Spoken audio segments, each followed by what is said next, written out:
momentous weekend for the Sustainable Development Goals. It is so decided.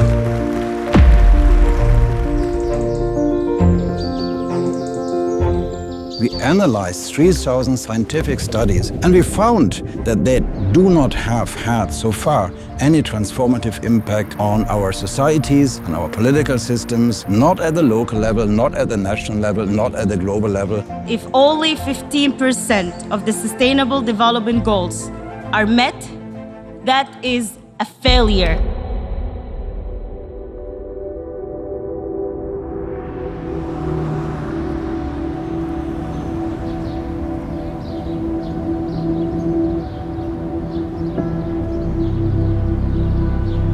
The setting is great. Utrecht is home to one of the oldest universities in the Netherlands. And here at the Copernicus Institute for Sustainable Development, scientists monitor and analyze work and developments on sustainability. Governments and organizations meet year-round to make crucial decisions to solve environmental problems. Why then is progress so slow? Are these goals effective? Does it make any difference that the United Nations General Assembly agrees on 17 large sustainable development goals? Does it change anything?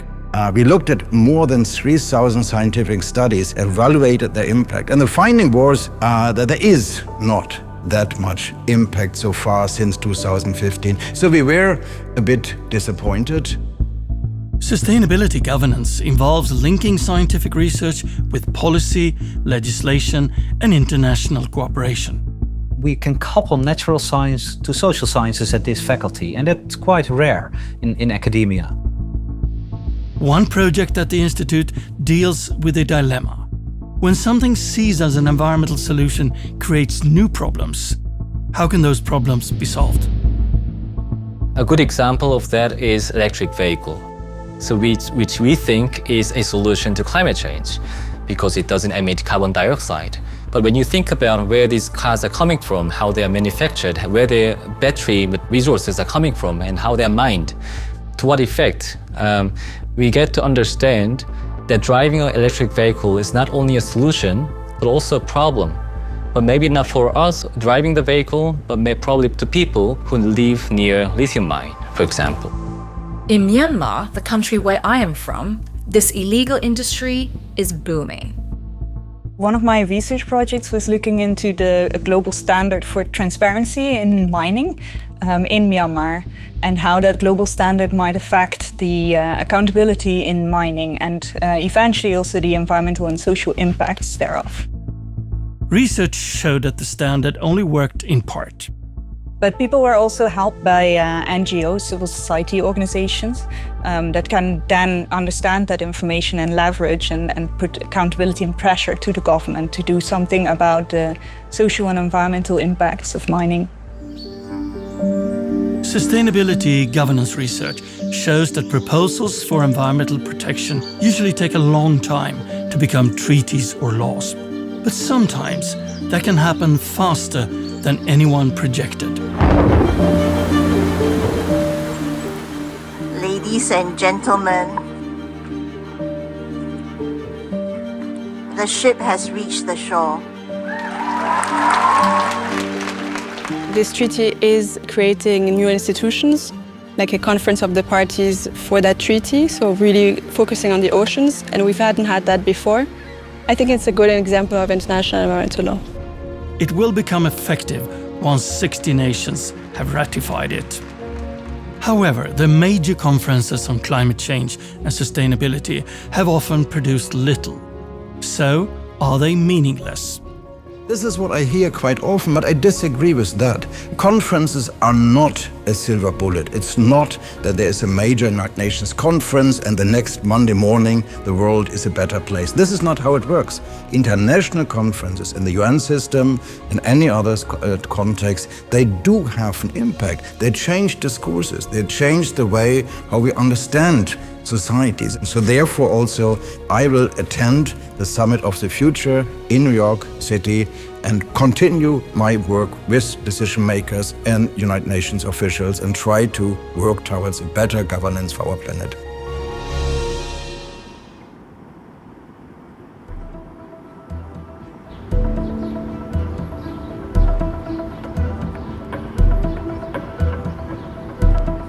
This will be a major event where 190 countries are sending their delegations, they are sending their ministers, they are sending the heads of states and government, and they will discuss the state of global governance and steps that we can take to better achieve global sustainability. More than 4 out of 5 SDG targets are off track.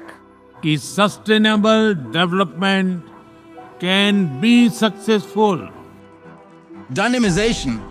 I mean, it was mentioned this morning in the opening statement that the SDGs are wonderful, and to some extent they are. But we believe we have to also move forward. We need to have processes to adjust the SDGs. More legalization we can achieve with these goals on these targets, the more progress we will make, because countries tend to respect international legal binding norms much better than just non-binding declarations in the UN system.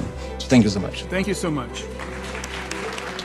Although the Volvo Environment Prize laureates have come from various academic disciplines, most have been natural scientists, with Frank Biermann being the first political scientist to receive the award.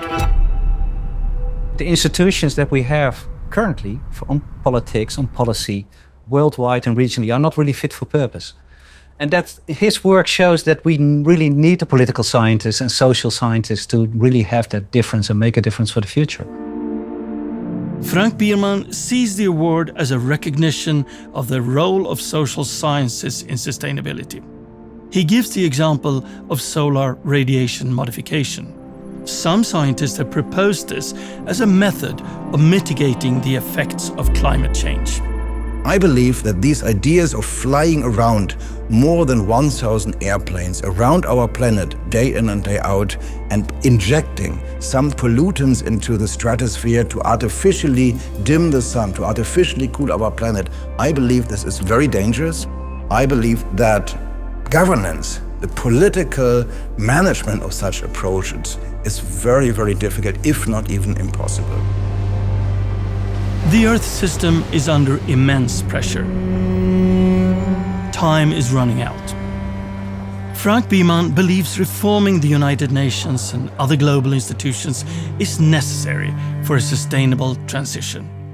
He founded the Earth System Governance Project. It has become the world's largest transdisciplinary research network of sustainability scholars who are developing better governance solutions. There would be no Earth System Governance Project if it weren't for Frank. He had a bold idea back in 2005, 2006, and he just had the vision and the tenacity to make it happen. We have proposals for reform. We have ideas how politics could be better, and that gives hope that change is still possible and that we together will move towards a more sustainable world in this century for our generation.